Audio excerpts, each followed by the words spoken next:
She laughed, leaned back on the couch, and said, "Either you apologize to Mark, or we're getting divorced." She said it like she was offering me a choice, like my dignity was optional. I'm 40, a civil engineer living in Phoenix. My wife, Lauren, and I had been married for 12 years. Long enough to build habits. Long enough to stop questioning things that made me uncomfortable. Long enough, apparently, for her to believe I'd swallow anything to keep the peace. The moment didn't come out of nowhere, but it still blindsided me. We were back from a dinner party at her best friend Melissa's house. Her husband, Mark, had spent the night making jokes at my expense. Small ones. Constant ones. About my job being safe. About my car being practical. About how Lauren was clearly the ambitious one. Everyone laughed, including my wife. I didn't explode. I didn't snap back. I waited until we were home. I didn't appreciate how Mark talked to me, I said carefully. It crossed a line. Lauren scoffed. "Oh my God, you're so sensitive."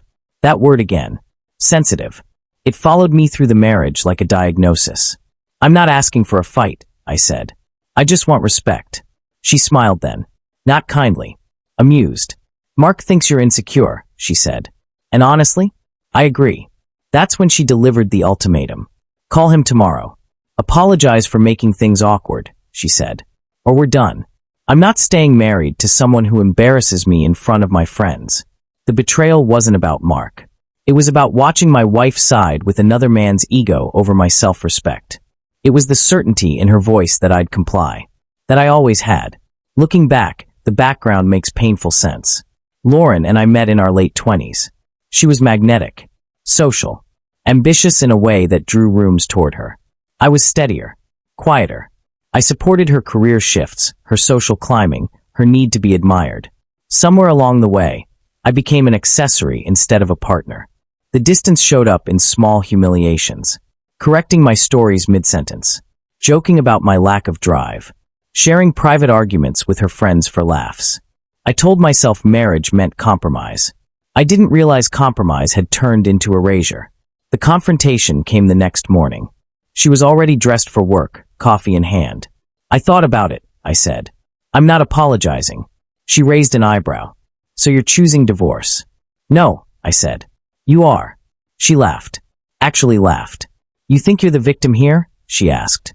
"Mark didn't mean anything. You're just insecure. And frankly, your feelings don't matter more than my friendships." There it was. Cold. Clean. Unmistakable. "I need a husband who can handle my world," she added. "Not someone I have to manage." That sentence collapsed something inside me. Not anger. Relief. The clarity that comes when someone finally says the quiet part out loud. I didn't beg. I didn't argue. I nodded. "Then we're done," I said. Her smile faded. "You don't get to decide that." "I just did," I replied. The turning point wasn't dramatic.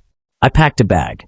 She stood in the doorway, stunned, not heartbroken, just surprised I hadn't folded. That I hadn't apologized to save the image she'd built.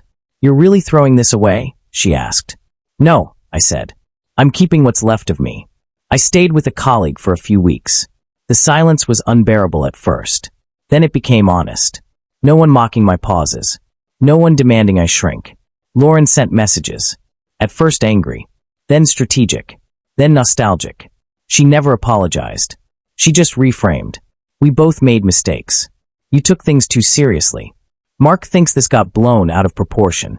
Mark never reached out. He didn't have to. He'd already won in the only way he cared about, by watching me be asked to kneel. The divorce was straightforward. No theatrics. Friends were divided. Some told me I should have just apologized. That marriages require swallowing pride. But pride wasn't what I protected. It was dignity. Months later, I ran into Melissa at a grocery store. She looked uncomfortable. Told me Lauren was having a hard time. I wished her well and walked away. Here's the lesson I learned the hard way. When someone mocks you, then demands submission disguised as compromise, the marriage is already over. Love doesn't require you to apologize for being disrespected. And anyone who asks you to humiliate yourself to keep them has already chosen themselves. If you're listening and facing an ultimatum that costs you your self-respect, remember this: divorce isn't always the failure. Sometimes staying silent is.